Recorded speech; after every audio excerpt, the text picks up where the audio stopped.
going to work out how you need to write down your paper in B.Ed examinations.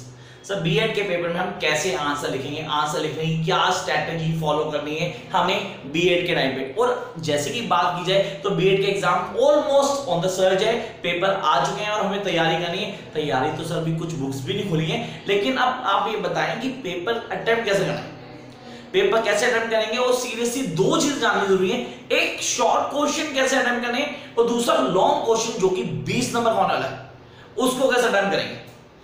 20 number question किन phase में आ सकता है वो भी आपको बताऊंगा। यहां जान लेते हैं पहले फॉर्मेट क्या होने वाला पेपर का।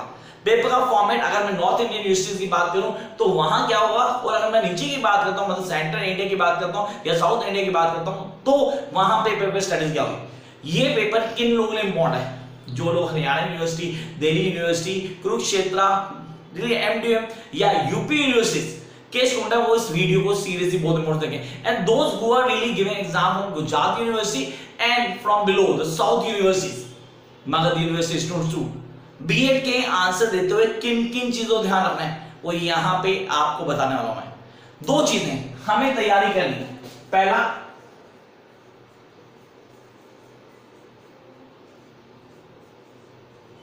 short questions. How do we write down the answer of short questions? मेरे व्यूअर्स में सबसे ज्यादा कंप्लेंट जो थी कि सर आप हिंदी नहीं बोल रहे थे, आप हिंदी प्लीज थोड़ा बोलो। तो यहाँ पे इस क्लास में मैं पहले स्पीड थोड़ी स्लो करूंगा, सेकेंडली मैं हिंदी में बताऊंगा कि आपको कैसे आंसर लिखने। And those who really want me to speak in English only, guys, need not to worry. I'm going to speak everything according to you too. The first that we need to work out is that हम answer कैसे लिखेंगे, किस way में हमें answer करना है। How will going to write down a perfect answer. The first और the last question, I repeat, first और the last question must be from a short note. वो शॉर्ट नोट होता है या तो पहला क्वेश्चन सबसे पहले वाला क्वेश्चन या सबसे आखिर का क्वेश्चन शॉर्ट नोट होता है, चाहे वो कोई भी university throughout India. BEd के स्टूडेंट जब वर्कआउट कर रहे हैं तो पहले क्लियर करेंगे यहाँ सब्जेक्टिव टाइप पेपर की बात हो रही है और हमें आंसर में क्या लिखना होता है और हम क्या उम्मीद करते हैं कि शॉर्ट क्वेश्चन में क्या लेंथ होगी। अब बीएड के स्टूडेंट की सबसे बड़ी प्रॉब्लम होती है कि सर कितने पेजेस का आंसर होगा, सर आंसर कितने पेज में आना चाहिए, मतलब सर शॉर्ट क्वेश्चन सर कितने पेज लिखूंगा। सर 4 नंबर क्वेश्चन था, सर 8 नंबर का क्वेश्चन था कितने नंबर होगा, सर 16 नंबर का क्वेश्चन आया कितने नंबर होगा, सर 20 नंबर का आ गया, सर 10 नंबर आ गया। नाउ लिसन केयरफुली, पहले क्लियर कर लेना, आपके दिमाग में चीज बहुत अच्छे क्लियर होनी चाहिए कि हमें करना है। सबसे पहले चीज जब शॉर्ट नोट लिख रहे हैं, short note, sir short note आ गया हमारे पास सर मार्जिनाइजेशन पे।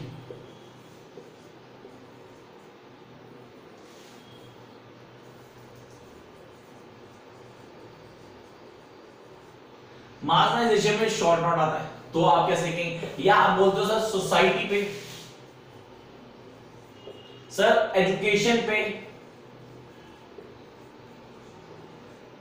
कोई भी टॉपिक होता है, various from margination, various from society, various from education, इसको एक्सप्लेन करना है। सर नहीं सर हमें क्वेश्चन आया मीडिया पे, सर हमें क्वेश्चन आया सर सोसाइटी के पॉइंट ऑफ व्यू पे, उनको एक्सप्लेन करना था। सर कंटेम्प्रेरी इंडिया का पेपर, हर यूनिवर्सिटी कंटेम्प्रेरी पेपर का है और ये पेपर सबसे टेढ़ा पेपर भी है। कंटेम्प्रेरी में हमें मैक्लेरी मिनट्स पे क्वेश्चन आता है। सर नहीं सर एनसीएफ 2005 पे क्वेश्चन आया वो शॉर्ट नोट है, ओके शॉर्ट नोट कैसे लिखेंगे। सर करिकुलम और सिलेबस पे शॉर्ट नोट का क्वेश्चन आ गया जो 4 नंबर का, शायद 6 नंबर का, शायद 8 नंबर का, उसका आंसर कैसे लिखेंगे। The first thing that you guys have to work out, आपको ध्यान रखेंगे कि आप पहले क्वेश्चन का मीनिंग क्लियर करेंगे। The most important thing that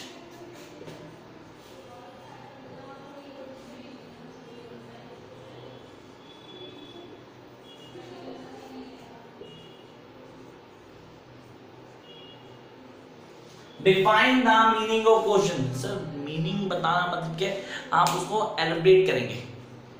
जैसे कि एमडीएम आ गया, सर मिड डे मील आ गया, सर मिड डे मील की बात करता हूं। मिड डे मील आ गया तो मैं उसमें क्या करूंगा, पहले मिड डे मील क्या है, कब शुरू हुआ, कहां शुरू हुआ, किस जगह से शुरू हुआ। इंडिया में जब इसको ऑफिशियल सेटमेंट उससे बहुत पहले आंध्र में शुरू हो चुका था। Sir what do mean by the operation black board, operation black board से आ गया था। Black board, operation black board क्या था, कितना सक्सेसफुल रहा, क्या इसको फॉलो किया गया, इस प्लान को लेके आगे क्या क्या किया गया। तो पहले मैं बताऊंगा कहां से शुरू हुआ, मतलब ओरिजिनेशन कहां से हुई, फ्रॉम वेयर इट बिगिंस, तो that is define the meaning, इसका मतलब कहां से शुरू हुआ, पहला। दूसरा, उसकी कंप्लीट डिटेल, उसकी कंप्लीट डिटेल शॉर्ट क्वेश्चन में ध्यान रखना है। सबसे पहले आप क्वेश्चन का मीनिंग बताएंगे, सेकंड आप complete detail regarding the topic.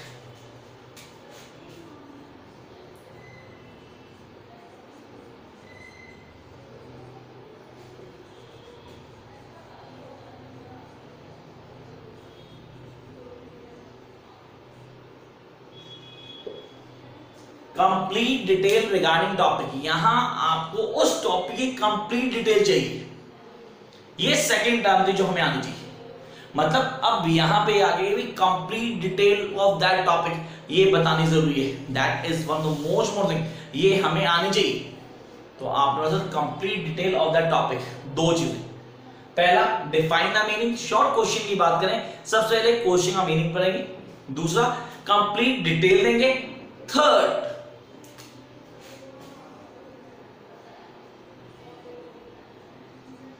एक कंक्लूजन ड्रॉ करेंगे। सर शॉर्ट क्वेश्चन में कंक्लूजन ड्रॉ करेंगे या 2 लाइनें 3 लाइनों का कंक्लूजन ड्रॉ कर सकते हो, आराम से होता है। और कोशिश करो अगर आप एक फ्रेमवर्क, एक स्ट्रक्चर, एक डायग्राम, एक प्रेजेंटेशन में काम कर पाओ, then it will work very much, और बहुत अच्छे से समझ आएगा पढ़ने वालों को। और जितना पढ़ने वालों को अच्छे समझ आएगा उतने नंबर ज्यादा आएंगे यार। तो ये 3 चीजें आपको हर शॉर्ट नोट के आंसर में बतानी है। वो क्वेश्चन शॉर्ट क्वेश्चन 4 नंबर का हो सकता है, 5 नंबर का हो सकता है, 6 का हो सकता है, 8 का हो सकता है। 8 के ऊपर वाला शॉर्ट क्वेश्चन नहीं है। सब पेज लिमिट बताओ प्लीज, सब कितने पेज होंगे? Maximum you can use 3 pages maximum in short note. Sir one side एक, दूसरी साइड एक पेज की 2 साइड होती है, 2, दूसरे पेज की 1 side, 3 pages maximum short note पर आपको यूज करनी है। प्लीज ध्यान सुने, शॉर्ट नोट में मैक्सिमम 3 पेजेस यूज कर सकते हो। ऐसा नहीं कि आपको फंडामेंटल राइट्स आ गए और आपने पूरे 8 पेजेस भर दिए शॉर्ट नोट के आंसर में। नेगेटिव हो गया boss, what you are doing. उसने शॉर्ट नोट बोला है, फुल फ्लेश क्वेश्चन नहीं पूछा उसने आपसे। तो ये थे टॉपिक के आंसर में आपको शॉर्ट नोट का आंसर कैसे देना है। How you guys are going to give the answer of short note? तो ये पॉइंट्स आपको दिमाग में रखने। आई होप आप लोगों ने उतार लिया हो, नहीं उतारा तो प्लीज स्क्रीनशॉट ले लें ताकि मैं इसको रब करूं और फिर बात करें मेन क्वेश्चन कि लॉन्ग क्वेश्चन का आंसर कैसे देना है।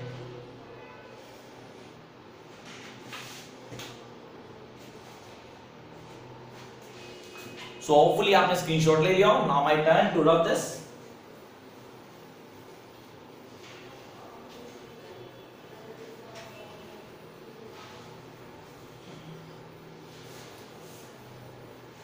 Now time to discuss about how do we write long question. Sir long question का आंसर कैसे लिखना है, कितने पेजेस का long question? Sir 10 number, 12 number, 16 number, 20 number का क्वेश्चन पे अगर आता है तो लॉन्ग क्वेश्चन है। सर एक क्वेश्चन के 2 पार्ट कर देते हैं, 8-8 नंबर का, 6-6 नंबर का, या सर 10-10 नंबर का, तो भी वो लॉन्ग क्वेश्चन है। आपने कहा ए और बी, 8 नंबर का ए पार्ट, 8 नंबर का B part, sir it's a part of long question. आपने कहा कैसे आंसर लिखने हैं, how do we write down the answer of long questions. Long question के आंसर कैसे देने हैं, तो यहां से समझते हैं पहली चीज। The first thing you need to clear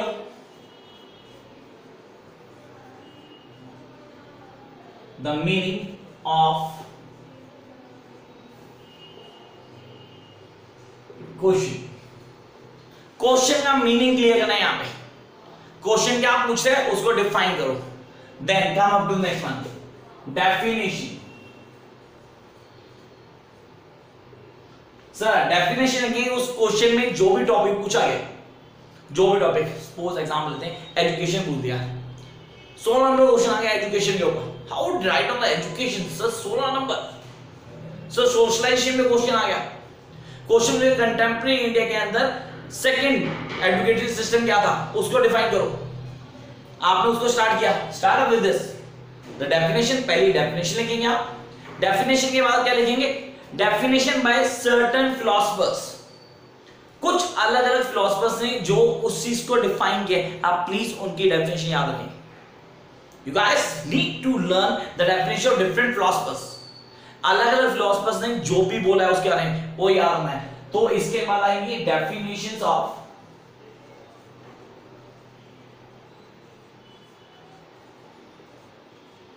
different philosophers, याद रखना और प्लीज सही डेफिनेशन लिखनी है। ऐसा नहीं कि किसने बोला कि कुछ भी लिख दो यार, एग्जामिनर को तो पता ही नहीं होता, बहुत नेगेटिव इफेक्ट पड़ेगा, बहुत ज्यादा नेगेटिव। ये मत करना प्लीज, डोंट डू दिस। तो पहली चीज sir clear meaning question, definition दिया, देन आपने क्या किया, आपने डेफिनेशन की अलग हो गई, then you need to work out. अब एलोबरेट करना आंसर को, आंसर को डिटेल में बताना है, डिटेल में उसके such as the importance, significance,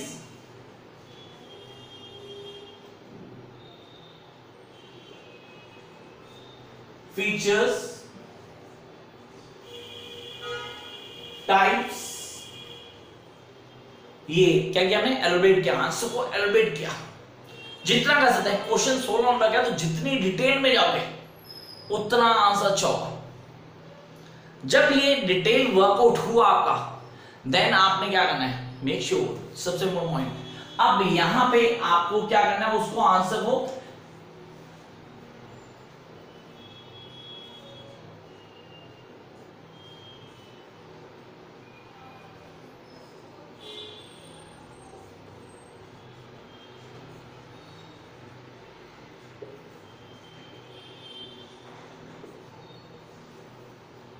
right down the present situation, उस आंसर को कोशिश करने की प्रेजेंट सिचुएशन से कनेक्ट कर पाए आप। जो भी क्वेश्चन दिया गया आप कनेक्ट करेंगे। सर प्रेजेंट सिचुएशन कनेक्ट कैसे करेंगे, क्वेश्चन आया कि एजुकेशन सिस्टम ने क्या चेंजेस किए 2015 के अंदर, 2016 के अंदर। सर ये तो क्वेश्चन था ही नहीं बुक में, सीरियसली हमने पढ़ा ही नहीं है, अब ये आंसर कैसे देंगे। When I was giving the paper in 2014, तो मेरे को एक क्वेश्चन आया, मैंने कहा उस क्वेश्चन में मुझे बोला गया कि यार ये क्वेश्चन है 2015 में पेपर दे रहा हूं, मुझे 14 का क्वेश्चन आ गया, तो बुक में प्रिंट था ही नहीं, how would I write the answer. तो try to connect that thing with the present scenario, वो बहुत ज्यादा मैटर करती है जब हम लॉन्ग क्वेश्चन का आंसर दे रहे हैं। And at the end of every long question you must have to give the conclusion, conclusion देना बहुत इंपॉर्टेंट है।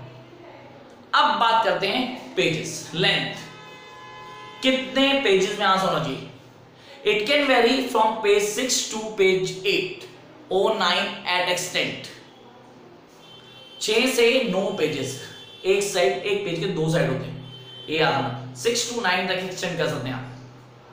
And please make sure at the time of writing your answer आप पूरे paper को डिस्ट्रीब्यूट कर लेंगे टाइम से। Time part बताऊं जी, एक क्वेश्चन को कितना टाइम देना है। अगर पेपर में ओवरऑल 6 क्वेश्चन है तो आधा घंटा एक क्वेश्चन देना है, इससे ज्यादा नहीं देना। 3 घंटे का पेपर हो, 3 घंटे कंप्लीट होना चाहिए। अब वो लोग जिनको डाउट आ रहे हैं, जिनको लग रहा है कि सर अभी तक आपने वीडियोस नहीं डाली है बीएड के एक्सपेक्टेड क्वेश्चंस की, हमने लास्ट में प्रिपरेशन की थी, तो यार अब आपका वेट ओवर हो चुका है। कल से हम डेली एक वीडियो लेंगे, मोस्ट प्रॉब्ली शायद आज भी आपको एक वीडियो मिल जाए जिसमें सारे क्वेश्चन के एक्सपेक्टेड क्वेश्चन जो आपको आने वाले हैं वो मिलेंगे। And those who are having lots of problem, तो बॉस कमेंट बॉक्स में प्लीज आपके सजेशंस और आप अपनी प्रॉब्लम्स बता सकते हैं। I try to solve out all these things as soon as possible. Till then एक काम करें, लाइक शेयर सब्सक्राइब करें ताकि बाकी लोग देख पाए और उनकी भी हेल्प हो पाए। जल्दी मिलते हैं नई वीडियो साथ।